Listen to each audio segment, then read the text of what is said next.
In the world of the unknown, two souls combine to experience and unite the paranormal with its history. Join Paul and Chris on a quest to find answers only at Experiences of the Unknown.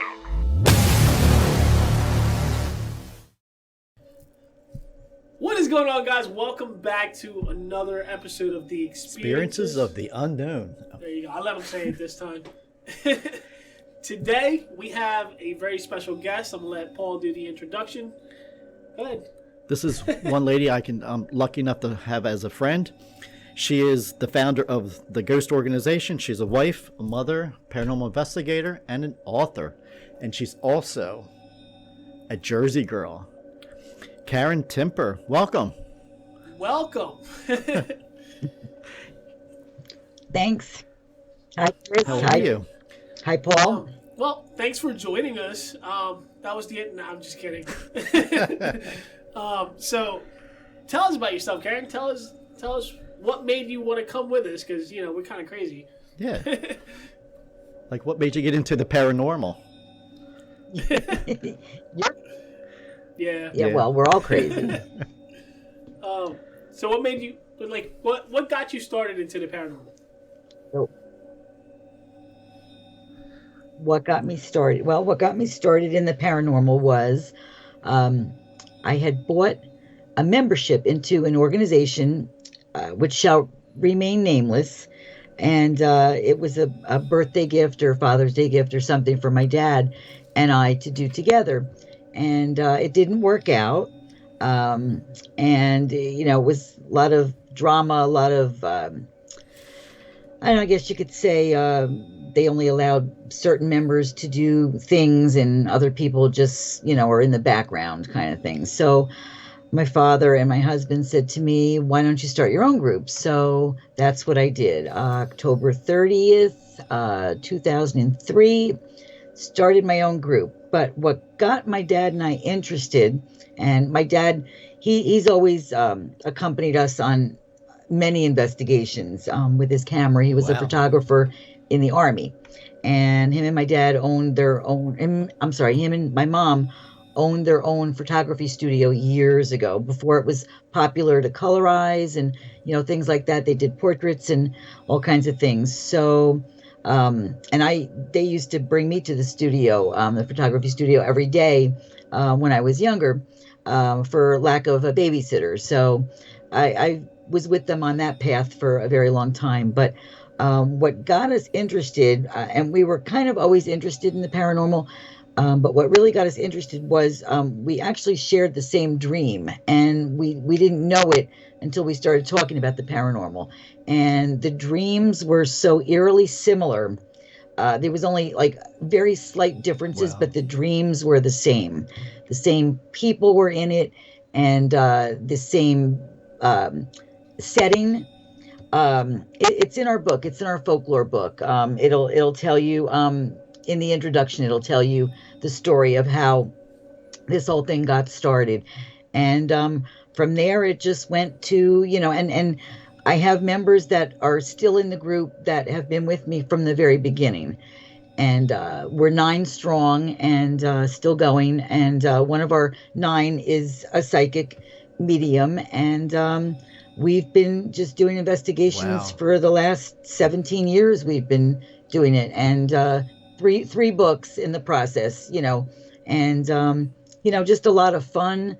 We've met a lot of nice people, but we just keep going. We just keep trying to, find out what everybody else wants to know, if there's life after death, and, if there's a spirit world, and, things like that. So that's what we've been up to. It's kind of interesting, like I said, because we actually were on the other side. We actually had visited the other side. We were given a glimpse of the other side, and it was just phenomenal. I mean, it you'd have to read it in the book. You really would, because it's a little complicated, but nonetheless, it's interesting. So That's awesome. What's the name of your book? The book is Folklore of the New Jersey Shore. It came out a while ago. We've got a new book coming out hopefully this year, but this one was on history of the supernatural and beyond, but most of the places are at the Jersey Shore. That's awesome. Wow. On or thereabouts, Where would I find the book if I wanted to buy it? Or to our listeners as well, if they wanted to buy the book. Some of the shops in Cape May have them. Barnes and Noble, Amazon, you can find them. It's Schiffer's the publisher. Actually, we have a new publisher now, but if they just search Folklore of the New Jersey Shore, they should find it. It's a beautiful cover, the book. I think Paul's got pictures of the cover, and we'll be showing it to you. We'll be showing it. Yeah. So they can see the covers. Yeah. And if anything, I mean, I'll look up the links, and I'll put the links up on the video as well for like the YouTube video and all that. Like if they wanted to buy, they can click the link and it'll pop up for them. Yeah, sure. They can go to our website too. They can go to the website. Oh, okay. What's your website? NewJerseyGhostOrganization.net. .net. NewJerseyGhostOrganization.net. If you guys wanted a copy of the book, if you guys want to buy the book, just go there. Amazon. Well, I'll post the link. Easy peasy. We'll post all the links. All right, Paul. Go ahead. Now, out of all, I know you've done a lot of investigations, but what was your most intense investigations that you, as a solo investigator or as a group? Well, I mean, we've had a lot of them, just like every other group. Right. Well, the one that stands out the most, well, a couple of them, but one in particular, and I know, Paul, you're familiar with this place, the Burlington County Prison Museum. Yes. That's down in Mount Holly, New Jersey.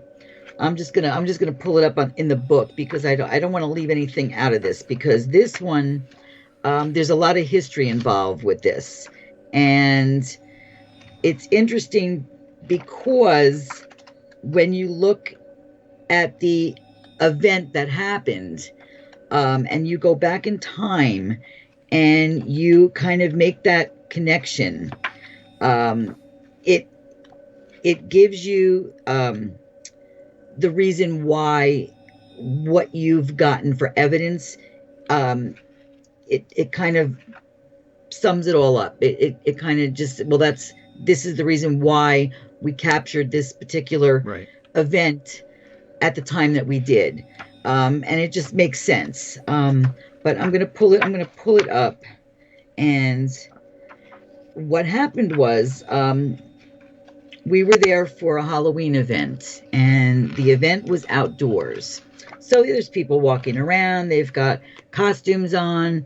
They've got some vendors. They have their haunt going on, which, Paul, you're probably familiar with that. Right. And we were taking photographs, that night. And, some of our members were there. And one of our members, Rich, he had taken a photo, and when he went over all of his photos, and we actually saw it that night through his camera, there was a full apparition standing there, but off in the distance.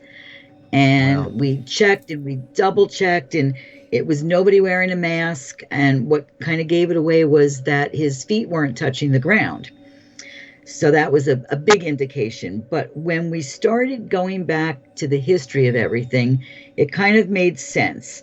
And I'm going to pull it up in the book, and I'm going to tell you what happened. What we did was we went back in time, and we went back to, you can go on the internet and look up dates from 100 years ago. And we found that there was a couple of days, there was a window of opportunity, and it coincided with the anniversary of a murder that took place 88 years before. Oh, wow. So we went back to the history of the prison, and we looked up the prisoner. It was kind of interesting what happened, because he had been arrested. This particular gentleman, he was arrested once before, let out of the prison. I think the next time he was arrested, he they felt that he did it with intention because he wanted to go back to the prison, and he wanted to exact revenge on the warden. Whatever personal vendetta he had against the particular, warden at the time. Right. So he got himself back in the prison, and I guess he had help. And the prison museum tells the story of what happened. But what was interesting was he was not let out, but he went to Trenton Psychiatric Hospital, and there he stayed. Once he was released from there, he was out. And at the time of his death, he was not incarcerated any longer. He was not, he was not at the prison. He was, elsewhere. And we felt that the reason why we captured what we captured, and we feel that it was him, was because he was not incarcerated at the time of his death. So it made sense that the photograph that we got was taken on the outside of the prison, not inside the prison walls. So it kind of made sense when we went back and looked at the history of everything. So we try to do that with most investigations. Yeah, it is. It's absolutely interesting. It's very intriguing, to find out the history of things, even if you find it out later, because we really like to go into places cold, just like a psychic does. So, then we know the evidence is good. And that's how we like to work. Yeah, and I think like the simple fact that you're able to match something with paranormal history, paranormal records, just being able to capture something like that and then being able to match it to the history of the location, it's amazing. It's pretty awesome. Yeah, it is. Right. It is. It actually adds credibility to it. A lot of the validity to it, and so this way our work is not for naught. We're not just playing around and we go in with lasers and things like that and try to bust ghosts. It's something that's really real. It's more of a research, you know what I mean? It's more of like trying to learn, what happened there prior to that time of you being there. You know what I mean? Yeah. Now that photo that photo that you've taken, is that photo in the book? It's in the book. Okay. The photograph is in the book. Actually, the face is in the book. Okay. Like I said, we were thrown when we looked at the photograph in the camera. It was like, holy crap, I mean, it really, yeah, it is. It makes everything that we do worthwhile. That's what it comes down to. That's that's what you would call the Holy Grail. Like once you find it and you get it, Oh, absolutely. And oh yeah, we've gotten things before. We've gotten apparitions before as well. So on different places, but personal experience. Being able to match it to the history, it's great. It's awesome. Oh yeah, right. Yep. And you don't get pictures like that often either. Good pictures like that. No, you don't. You don't. No. A lot of times, we can go to a place and you can sit there for hours and you can get absolutely nothing. Nothing. And when you get something like this is like the money shot. This is it. Like you said, the Holy Grail. That's exactly what it is. Right. And it's a good feeling afterwards. After you leave there, like you're like, oh man, I can't believe.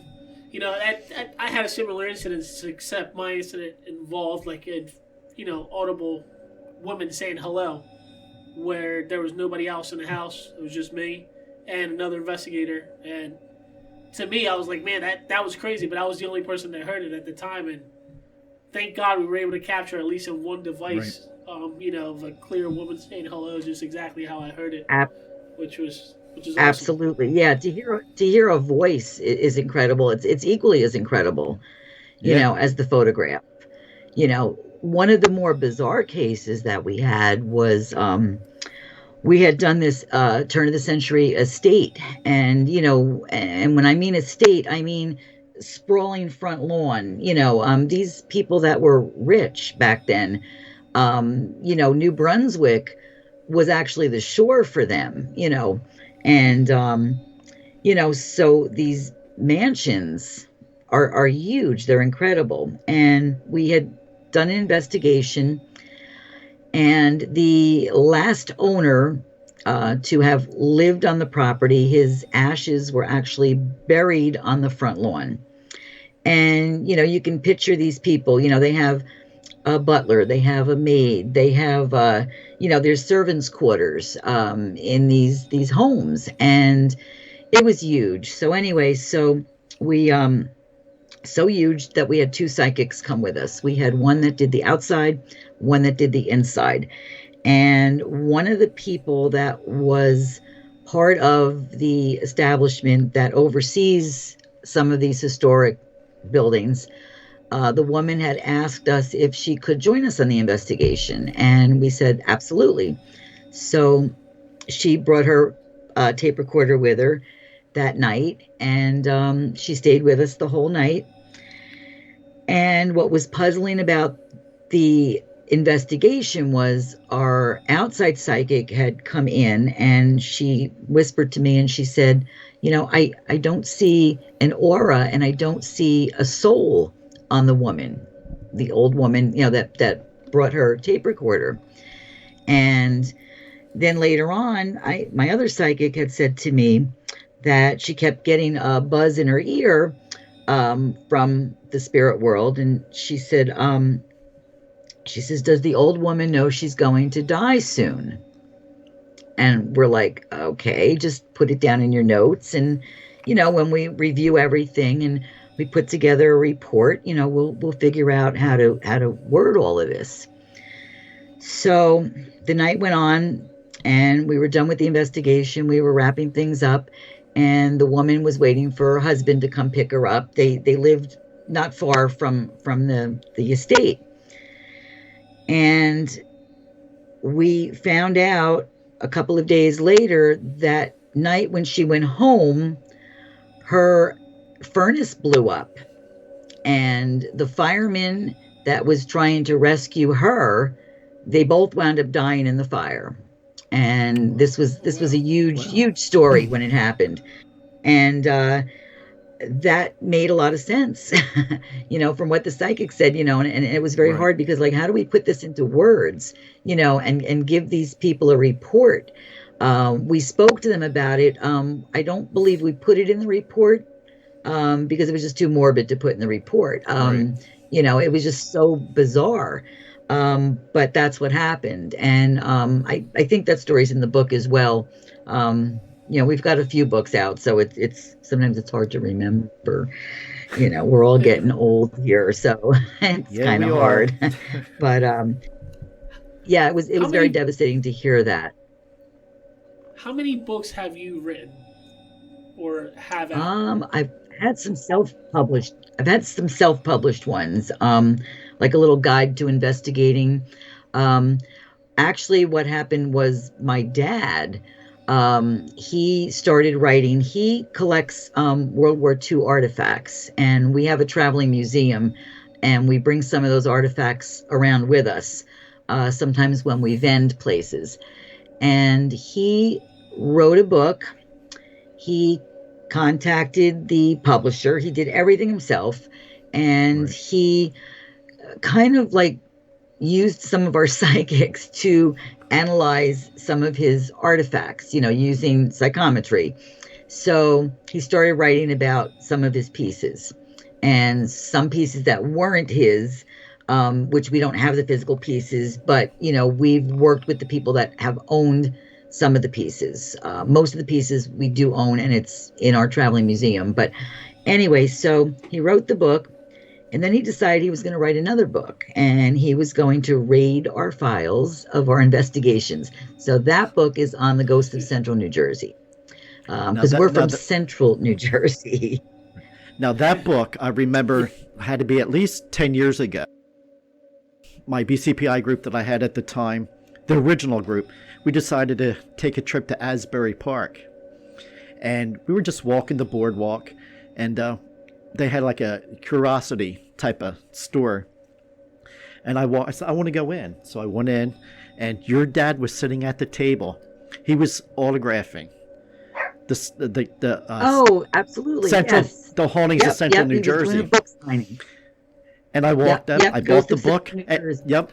And he signed it for me. Little did I know that your dad.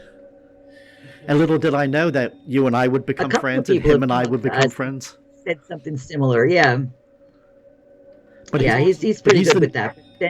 He's the nicest guy. He is. He is. He's 85 years old now. Yeah, he's been with me on this journey from the very beginning. But when he decided to do the folklore book, he asked me if I would come in on the book with him. So that book we did together.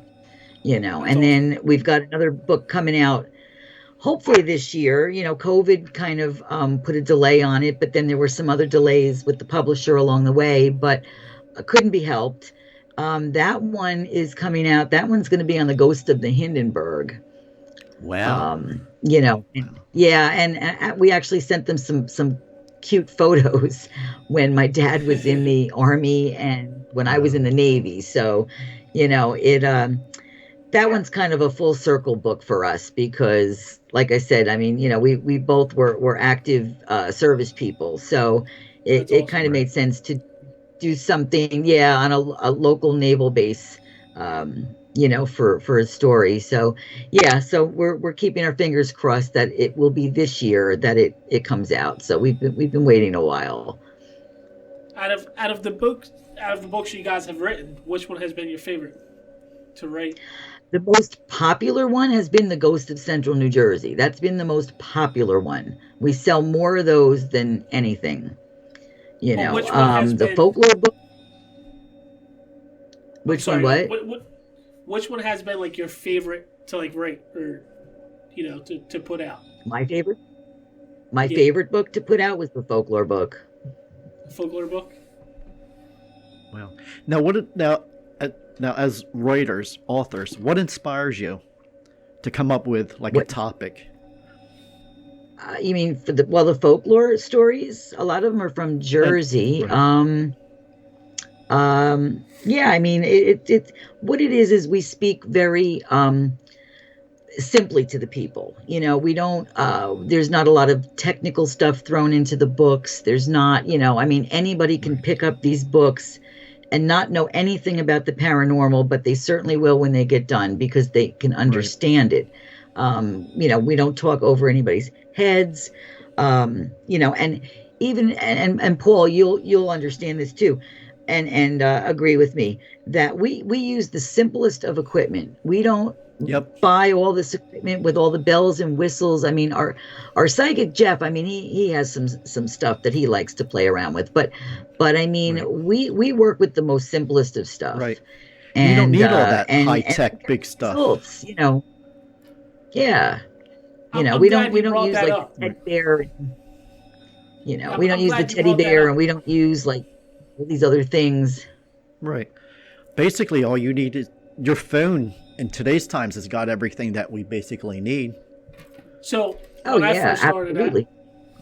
When I first started, I was that guy that had all the bells and whistles and all that good stuff.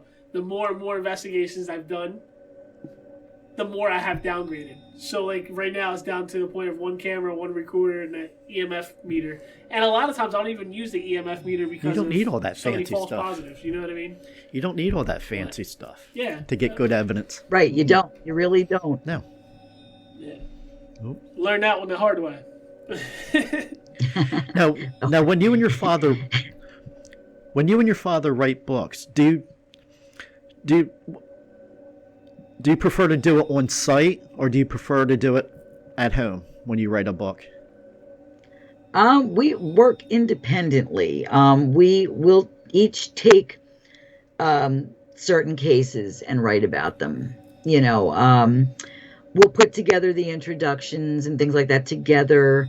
But he always lived kind of far from me. Like it wasn't just like around the corner. So, we would talk a lot on the phone. We would email things back and forth to each other, kind of bounce things off the wall. He was always a good one for if I gave him something, he would be able to make it better, like more interesting. Like he would know what to add to it. Right. to not to stretch it out, but just To fluff it up. put Right. all into like perspective, Right. because with me, I just kind of like shoot from the hip kind of thing, so he's more calmer about it, Okay. where I get an idea, I could pop out of bed at night and write something down, where he just kind of, he kind of works like 9 to 5 kind of thing. But, I would call him late at night, early in the morning, just on impulse, So I think we worked well together, as a writing team. So, That's hopefully awesome. the next book that comes out, the Hindenburg, we'll show that as well. So, Right. Because as most of like Karen, I'm in the middle of writing a book myself. I do most of my writing at Yep. home, and sometimes I get in the car and just drive to a location just to see if I can get like feel, see if I can capture the same Right. thing what I Yep. got the first time, just to say maybe I go out to see maybe I could just get a little bit more to add to the story. But most of the time I do my Right. writing at home, so that question was basically Yep. for me. Right. I might go out to the field and maybe take some notes or something, or take Right. some like location shots, like just to give me perspective, like when I'm writing, so I Right. can refer back to the picture and say, oh yeah, well it was over in this spot, or something, it gives you an idea. Like when you go on an investigation and you do your preliminary stuff and you Right. take some preliminary shots, so this way when you go back and you see that shadow, that it's like one of you guys and not somebody Right. from the other side, because Right. you're looking at the preliminary photos. Yeah, Right. it's kind of the same thing writing, when you go back to a location, you take some of those location shots, I call them. And that's what I do. I get in the car, I go back to the location, I stand there, I'm like, okay, I saw it over here, and I try and I like relive that night in my head, and make sure I do it like step by step by Yep. step, and then I pull out the EVP player, and say, all right, let me see if I can get something else to add to the story, It helps you describe the location better when you have a mental picture or actual Right. picture itself to actually go back and look at, to be able to describe Oh, like what you're trying to put into you words should and have have seen. people. Yeah, Go ahead. you should have seen the big faux pas that what happened with us at Burlington County Prison on another visit. We went on an investigation there, and we were looking at shots, like in the like days that followed, from us going there, right? So we look at this one photo and we see this like huge silhouette, okay, of a man. It was solid. You really couldn't see through him, okay? So the one psychic, she says, that looks like my dad. And I says, it does, and I'm looking, and the more familiar, the more I looked at, the more familiar it looked. And I said, Dad, where were you standing, that night when we took this particular shot? And I forget if it was down the basement of the prison, which is like a hotbed for activity there. And he says, no, I was behind the camera. He says, that can't be me. And it was like, everybody's dream to get this like shot, on a photograph. So we actually went back to the prison. We went back during the day. We went back, we tried to set up the exact same shot, okay? And we're looking at it, and it was I'll read it for you.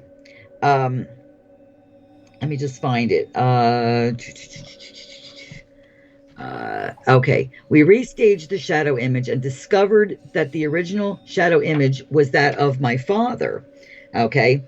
And we reviewed the test exposures, and we noticed that the shadow that we had seen of Richard did not appear in any of the photographs. Photographically, this is very plausible, as the shadow of Richard that was created by the camera flash that was behind him was extremely brief and would not have been recorded. However, during the initial investigation, with the group sitting in the rear with their red lights glowing steadily during the original 10-second exposure, combined with Richard not having moved, his shadow would in fact be recorded. The only conclusion that one might reach is that what we first thought was the spirit image was actually the image of Richard's shadow being cast forward, not behind him. So, we were like, okay, we really had to go back and try to do this, and that's how we figured out that it was not from the spirit world. It was actually, a live person.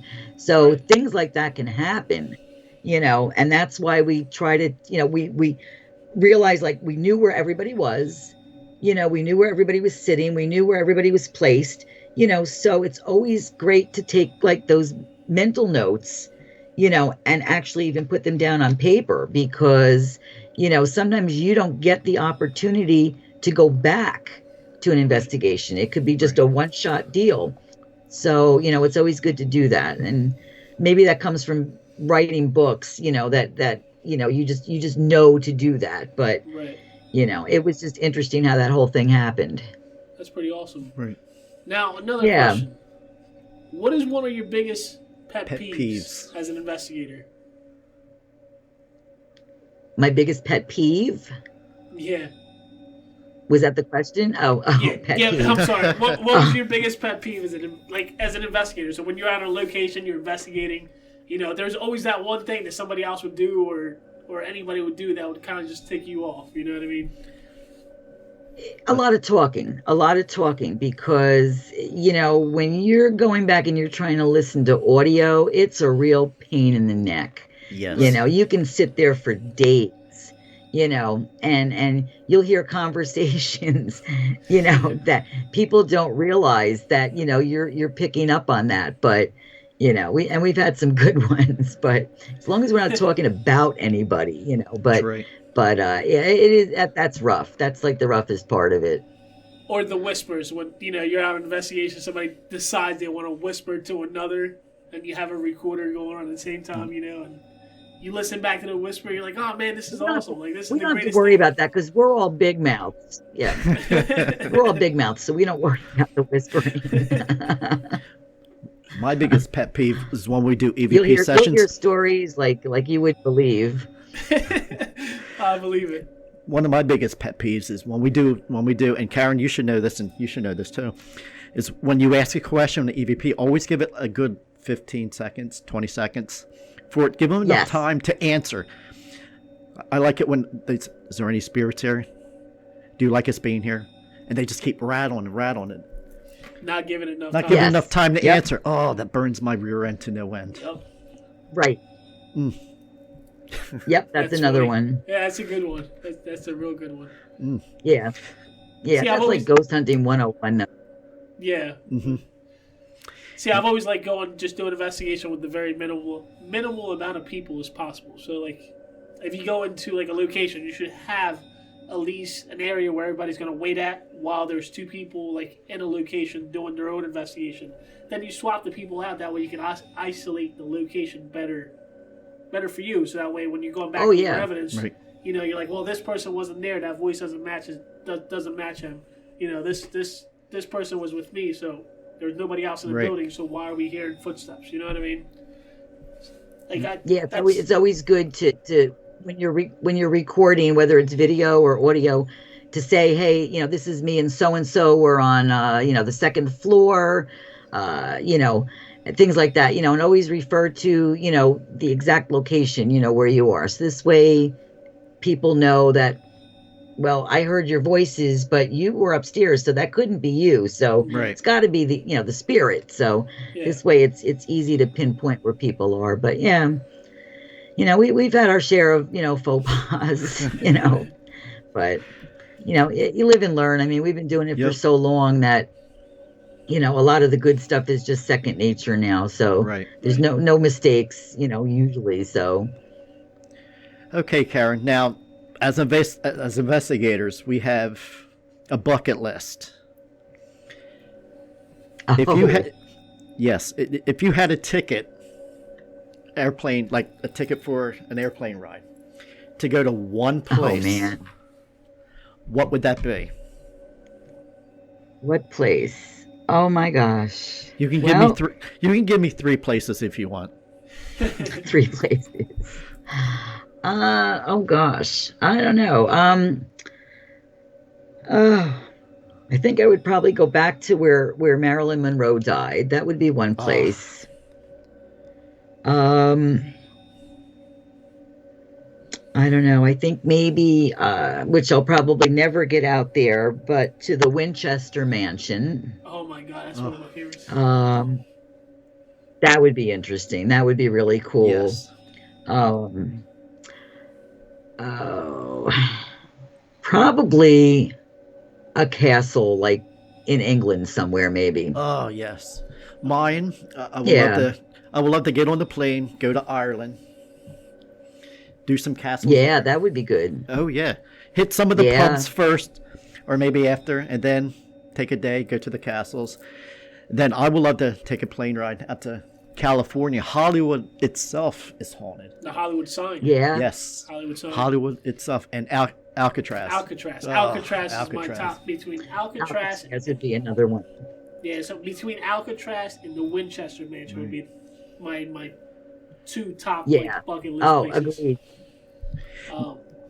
But Now you know, Oh, yeah, Karen. hands down. Yeah, absolutely. Now you know, Karen, that Hollywood is a good subject for a book. Plenty of Yeah. stories out there. There are people that I know that do write about Hollywood that live out there. Yeah. I think that's my biggest yeah. on the bucket list is just to hit Hollywood and all the haunted places. I Yeah. would love, Yeah. I would love to at least get to investigate the Hollywood sign, like the Hollywood sign location where you And have the that's story extremely haunted. Actress Peg Wentwistle there. Yeah. actually jumped off of, she committed suicide off of the Hollywood sign. And she's known to, That's Oh, a the good Hollywood story, too. sign. yeah, and she's known to walk the grounds Yeah, I around think there's there. been a lot of people that have jumped off the Hollywood sign. Yep.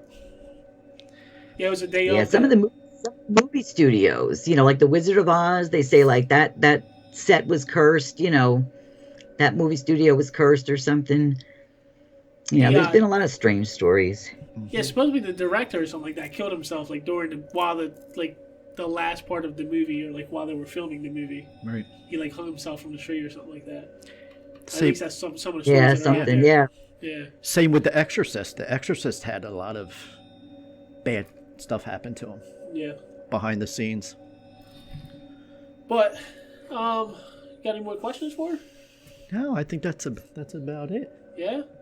Anything you would like to say, Karen, that we didn't cover? Is there any investigations you got coming up that you can let anybody know that? Well, we don't have too much coming up because of COVID, so we're kind of hanging out and waiting for things to get better.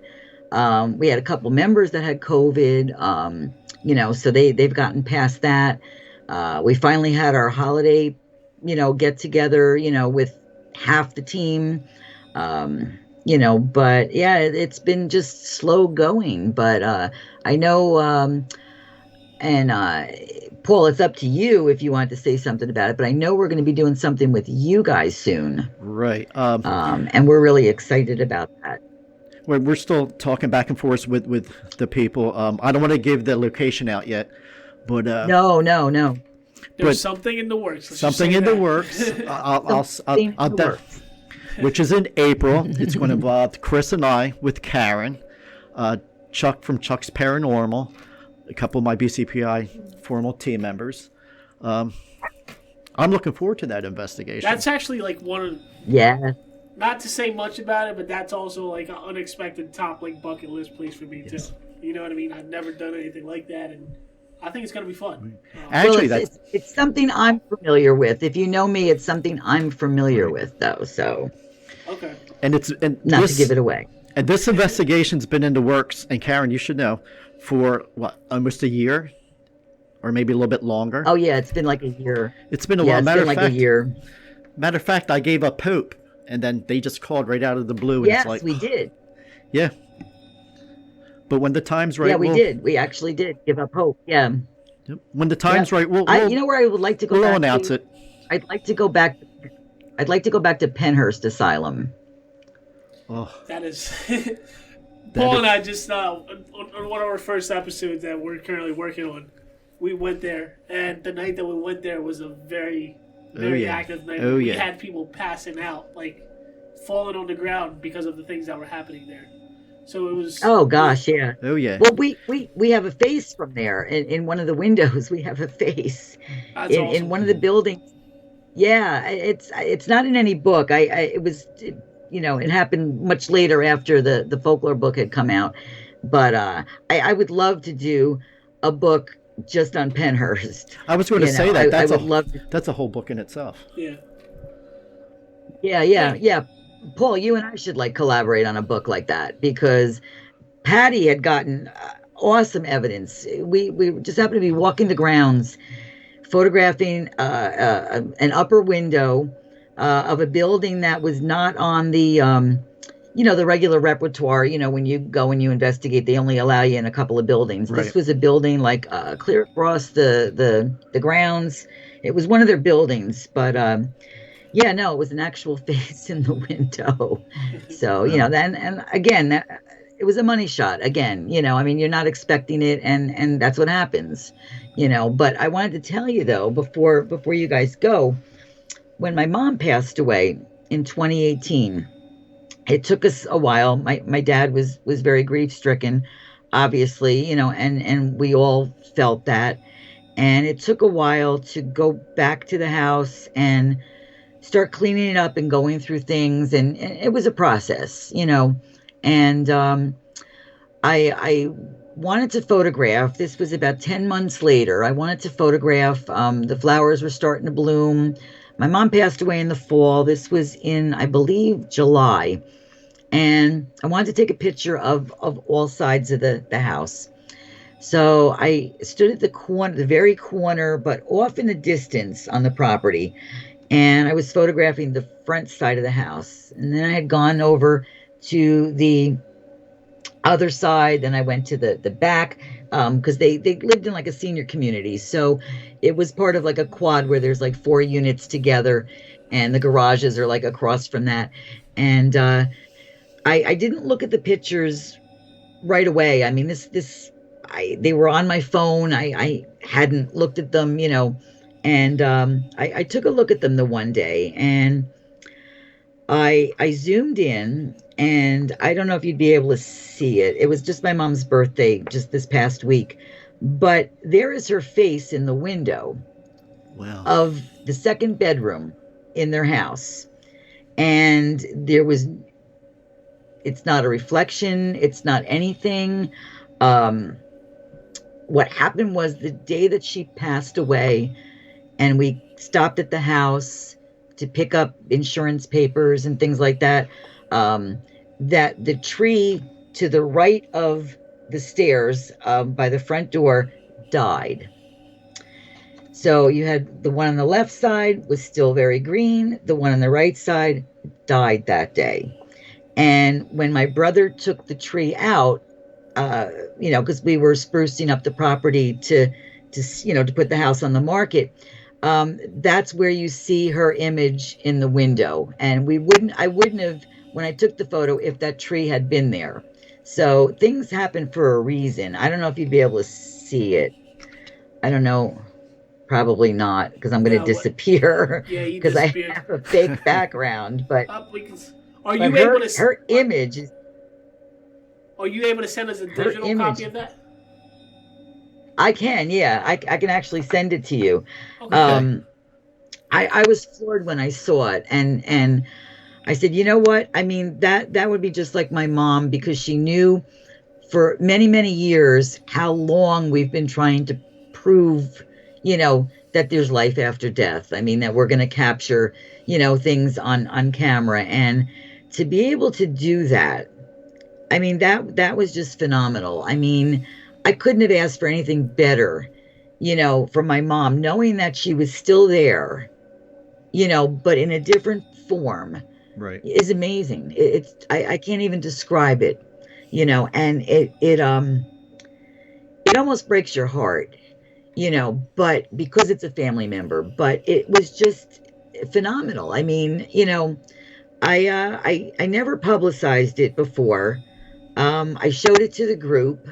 We have like a group chat, like a private chat, and I posted it the one day. But yeah, there was no chance that it was anybody's reflection. And when I send it to you, when you look at it and you look in, it's in front of the blinds.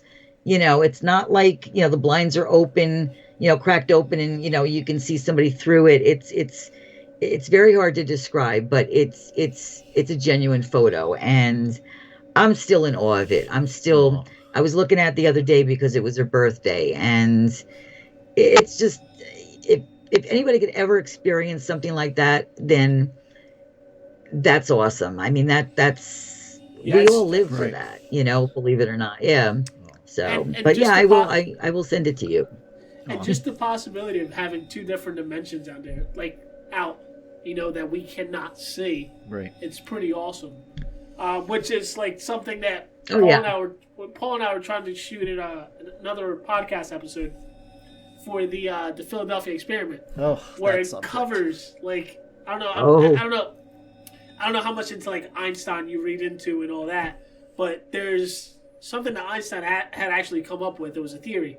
It was the unified field theory, where it actually combines, and he's able to talk about the different forces and how, like, if we're able to manipulate all of them, we're able to go from, travel through time and space, which also proves Yep. the, different dimension out there where, like, spirits, would go into, or like there'd be another realm where, like, different spirits, you know what I mean? Where, like, if we die and technically our vessels kind of just die, but our soul still lives, you know what I mean? Yep. Which is pretty awesome, and reading into that, and Yep. the more and more I read into that, it's mind opening in a way. What always fascinated me was the movie The Philadelphia Experiment. And it was funny because when they shot that movie on the Philadelphia Naval Base. And when I was in the Navy, I would pass by, that main entrance, I mean, on a weekly basis, because I was over on the hospital side. Right. And, it just always fascinated me what happened. But there was another book. Let me see if I could find it. It's on my bookshelf. Hold on. You know what? It might be in the back room. There was I got to get this right. And I know the book is in the other room. There was Flight 19, it's called. Read that book. Flight 19. Okay. Flight 19. It was a squadron of planes that went missing. It's I think it was during World War II. I think I'm familiar with it. That was interesting. That was another thing that happened. I think, like, it had to be like near the Bermuda Triangle, Yes. somewhere in that area. It had to. That's another fascination for me, is the Bermuda Triangle. Oh yeah, I love I'm that. kind of familiar with that case you're talking about. It's where the planes ended up going missing, and till this day, like, all the transmissions that came through it didn't make any sense. Until this day, they still haven't found Right. the whole squad, Right. the whole squadron. The whole squadron They all is still disappeared. gone. Yeah, so it's pretty interesting. Yep. Like, That was interesting. and that all, like, extended from what they call Project Rainbow. Project Rainbow had a lot to do with that too. Now where- that's interesting. Yeah.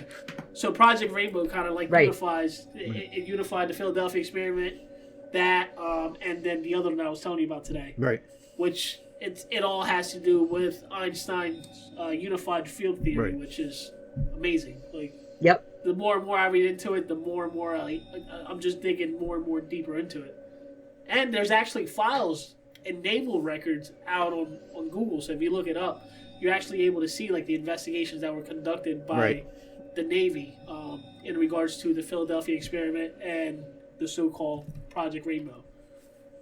But I mean, we'll be happy to have you on if that's something you want to talk about also, because I'm trying to teach Paul about the Philadelphia experiment over here. Oh. That's a type of story that goes all different directions. But, It does. It does. See, it's like minds that kind of come together, though. You know what I'm saying? Like, a lot of people that have the same interests somehow wind up together. Right. And some of the people that we've met along the way, they say, you meet people along the way for a reason, Right. things like that, whether it's to learn a lesson, or something. And, like how we met you, Paul, and we ran into you. I don't know if we were vending somewhere or something, and, but yet actually we years met at before that, you were at that bookstore. Right. You know, right. so it's just it's funny how people just like reconnect and not realize it. You know that the paths have crossed. Yeah, because You know, kind of thing. first I But met your you know, dad. First I met your dad at Asbury Park, and then I met you at Fort Mifflin. You and Patricia yes. had a table, and we were at that time I was with the Reap Investigations, and that's how we met. That's pretty awesome. Right. And then we wound up at the Selma Mansion too. Yep. Together. Yes, And we that did. was another REAP. Yeah. And that's when you took Yep. me underneath your wing. Yeah. Yep. Everything happens for a reason. If she It had does. her way, It does. And then we she had her way. then I'd we were sit at White with her. Hill. Yep. If she had her way, I'd be sitting at her table with her at Selma. But That's awesome. yeah. But it was a pleasure having you on, Karen. Yeah, it was Well, great. Thank you for having me on. I really appreciate it. Oh, no problem. Thank you for coming Thank on. you. At least you took the chance in us. Like we're Yep. crazy. Who knows what kind of questions we would be asking? Yep. We're all crazy. We're all crazy. Yep. Karen, I felt honored to But have you I on tonight. appreciate it. I'm glad I could help. And I love you dearly. I then love once- you too. And then once Chris gets to know you more, he'll love you dearly, right? Of course. And I have no pants on. That's okay. And that's all I was thinking about the whole entire time you were sitting there. I have pants. I have pants on. Let's see. You know we're all crazy. That's awesome.